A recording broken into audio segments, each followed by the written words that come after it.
Welcome back to the Morning Drive. Marcus and Kurt with you. And joining us on the phone line is attorney Ben Berry. He's with Martin, Harding, and Masati. Ben, I got a question for you relating to, we're in the political season. The political signs are out. But I just saw that it's actually a felony in New York if you damage someone's political sign. So I know, this is one of those crazy times.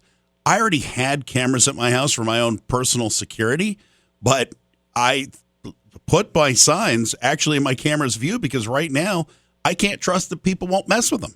Well, it is true. In all of the states, tampering with anyone's personal property is generally a misdemeanor level offense. In New York, there's an exception for political signage. And so what I would advise your listeners to not do is don't mess with your neighbor's political sign, even if you disagree with the content. It is protected First Amendment speech to have a political sign on your lawn.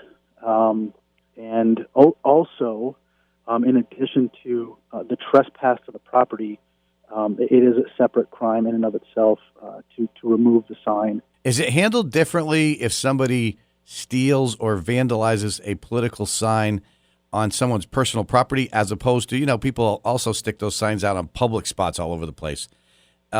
Is it handled differently if someone steals a sign that's on a green belt or defaces it or destroys it?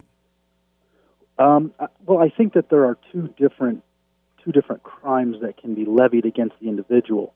One is the trespass, and one is the destruction to the property. So it may not be handled differently with respect to the removal of the sign or the defacing of the sign, but there may be a separate charge if you're actually entering onto the property of a private individual who has posted a sign that you disagree with, and you deface or remove that sign. Separate charge, so you'd be charged with two things as opposed to one in a circumstance where you're entering public property where you have a right to be and then doing something that you're not supposed to do.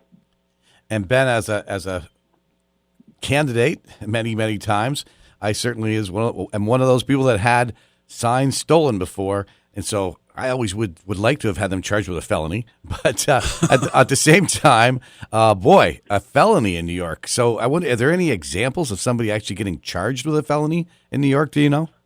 Off the top of my head, I don't know of examples, but I'm certain that the legislature had circumstances where they thought that there should be an elevation in the status of the crime.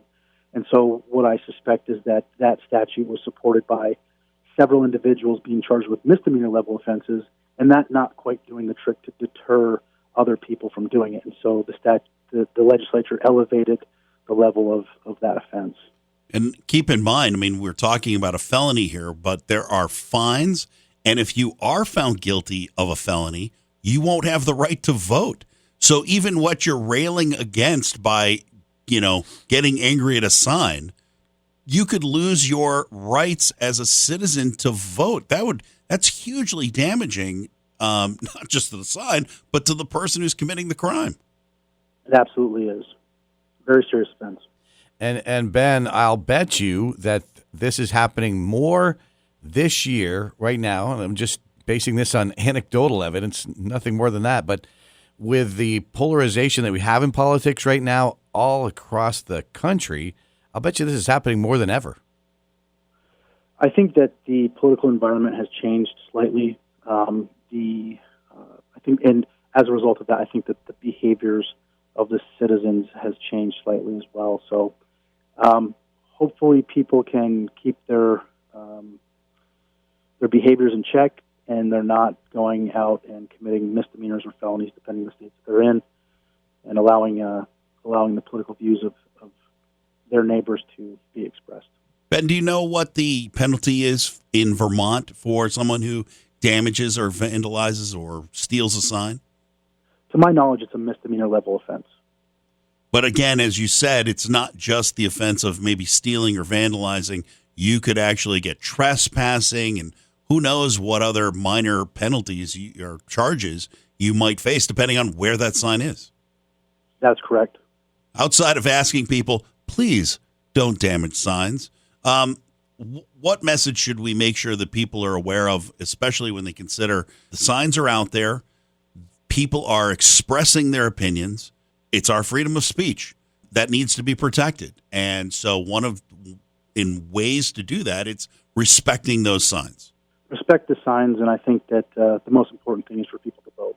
Yeah, exactly. And no matter how much you may dislike the candidate that your neighbor or whoever it is may have on their sign, you got to respect it. People have different political viewpoints, and yeah, you're talking about potentially $1,000 fine and more.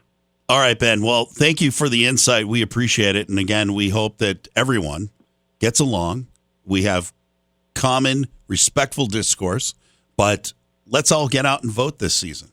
Our thanks to Ben Berry for his insight on taking a look at this particular issue. If you have questions that regard the law, feel free to give a call to Martin Harding and Masadi at 1-800-LAW1010.com.